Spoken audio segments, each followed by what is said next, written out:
से बधाली का मरीज है यहाँ अस्पताल। और आपको जानकारी दें कि खेलड़ी उप जिला अस्पताल का हाल बेहाल है। मोबाइल के टॉर्च से मरीजों का इलाज हो रहा है। 3 घंटे बिजली गुल रही है।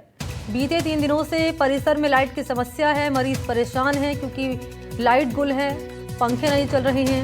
भीषण गर्मी से हाल बेहाल है मरीजों का। अलवर के खेलड़ी उप जिला अस्पताल सिर्फ नाम का ही जिला अस्पताल है। इसका पीएचसी से भी ज्यादा बुरा हाल है। एक वीडियो आपके सामने जो रख रहे हैं, इसमें बिजली नहीं होने से अस्पताल में मरीज अंधेरे में है। मोबाइल की फ्लैशलाइट ऑन कर मरीजों का इलाज हो रहा है। पिछले 3 दिनों से अस्पताल परिसर में लाइट की समस्या है और बार बार बिजली का जाना मरीजों के लिए परेशानी का सबब बना हुआ है। कितनी देर से भर्ती हो आप? 3 घंटे से आ रही हूँ। इन्वर्टर भी नहीं है। कितनी देर हो गई लाइट को गई? 3-4 घंटे। 3-4 घंटे। तो इन्वर्टर भी है, क्या बोल रही है ये लोग? फूक गया बताया, इन्वर्टर भी। अच्छा। अब आपको किस तरह से परेशानी हो रही है, कैसे? बहुत ज़्यादा परेशानी आ रही है। किस तरह से इलाज किया जा रहा है आपको? ये मोबाइल की टॉर्चों से। अच्छा, मतलब काफी परेशानी हो रही है।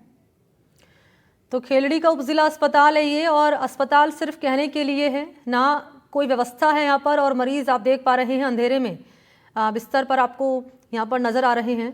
और सहयोगी इस वक्त मेरे साथ मुदित गौड़ मौजूद हैं। लाइव चलते हैं हम मुदित के पास। मुदित, सीएमएचओ को इस बात की जानकारी है कि अंधेरे में ये अस्पताल है, मरीजों के लिए कोई सुविधा नहीं है, मोबाइल की फ्लैशलाइट ऑन कर इलाज हो रहा है मरीजों का, घंटों बिजली नहीं आ रही है, बिजली गुल है? जी बिल्कुल, खेलड़ी अस्पताल में जो है ये मामला जो है कई दिनों से यहाँ पर परेशानी बनी हुई है। इन्वर्टर जो है वो पूरी तरह से खराब था और जो वहां पर जनरेटर लगा हुआ है, जनरेटर की व्यवस्थाओं को भी ऑक्सीजन प्लांट से जोड़ दिया गया था, जिसके चलते ये समस्या ज्यादा बढ़ती चली गई और वहां पर जनरेटर का उपयोग जो है मरीजों के वहां पर लाइट के लिए नहीं किया जा रहा था। तो इस पूरे मामले को लेकर के सीएमएचओ को भी इस बात की जानकारी, क्योंकि आज से कुछ दिन पूर्व ही खेलड़ी में भी इस तरह का मामला सामने आया था, जब सीएमएचओ ने जो बयान जारी कर कहा था कि जो व्यवस्थाएं हैं उनको माकूल किया जा रहा है और जल्द से जल्द अभी कुछ ही देर के लिए ही लाइट गई है। लेकिन जो अभी हाल ही में मौसम में जो परिवर्तन आया है, आंधी झक्कड़ और बरसात का जो मौसम रहा है, उसमें कहीं ना कहीं बिजली की समस्या जो है वो लगातार आ रही है।